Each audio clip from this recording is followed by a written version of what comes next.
Financial concepts can often feel a little abstract, right? Like they belong in some dusty textbook. But what if we thought about it all differently? What if we realized that every single dollar has a story to tell, a journey it takes through time? Well, today, we're going to learn the language of that journey so you can start writing your own financial future. Let's dive in. This right here, this is it. This is the fundamental plot of pretty much every financial story ever told. It's the one universal truth that we're going to unpack together. Now, it sounds simple, I know, but this single idea drives almost every financial decision you can think of, from saving up for a vacation to how someone might value an entire company. But why? Why is it true? And that why brings us straight to the heart of the matter. It's this incredibly powerful idea that sits right behind that universal truth we just talked about. It has a formal name, of course, the time value of money, or just TVM for short. This is really the central theme in the world of finance. It's the concept that lets us mathematically measure the difference in value between a dollar in your hand today and that very same dollar a year from now. So what's the secret sauce? It's all about earning potential. I want you to think of a dollar you have today as a seed. You can plant that seed, you can invest it, and through the magic of interest, it can grow into something much larger over time. A dollar that you get in the future? Well, that's just a seed you haven't been able to plant yet. You've missed out on all that potential growing time. Let's make this real.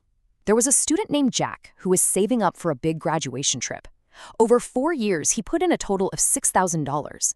But when he went to check his final balance, it was over $6,400. So where did that extra $464.68 come from?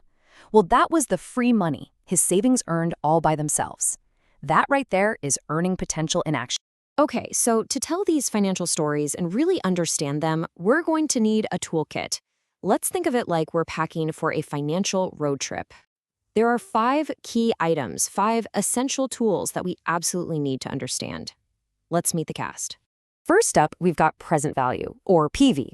This is your starting point. It's the amount of fuel you have in the tank right this second. It's that initial deposit you make, or maybe the big lump sum loan you receive today.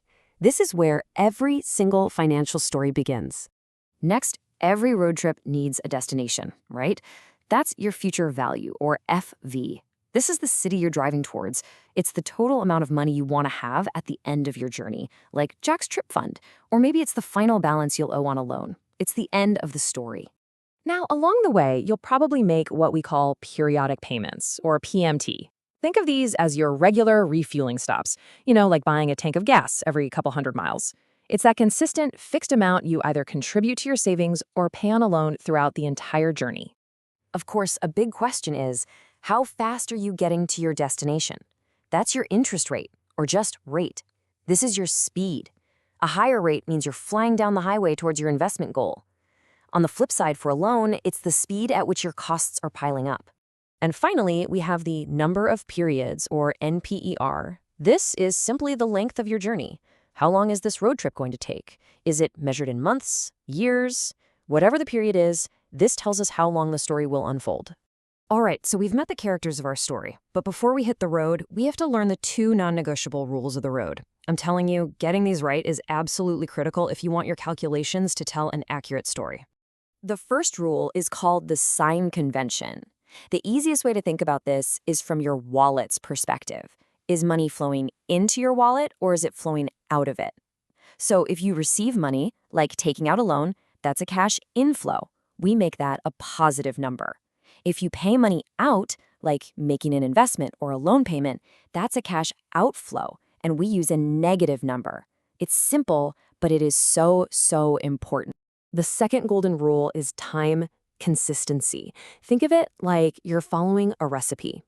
If the recipe calls for 2 cups of flour, you're not going to measure the water in liters, right? That would be a complete disaster. It's the exact same thing in finance. Your rate, your number of periods, and your payment all have to speak the same language. So if you're making monthly payments on a loan, you absolutely have to use a monthly interest rate and the total number of months for your calculation. No mixing and matching. So let's take a breath. We've met the characters of our story, those 5 key variables, and we've learned the 2 golden rules of the road that they must always, always follow. So what does that mean for us right now? It means we're ready. It means we now have the framework to truly understand how money moves through time. We have the foundation we need to pick up the tools, the formulas and the spreadsheet functions that actually calculate the outcomes of these journeys. The real adventure of financial modeling, well, that's about to begin. The only question is, what story will you tell first?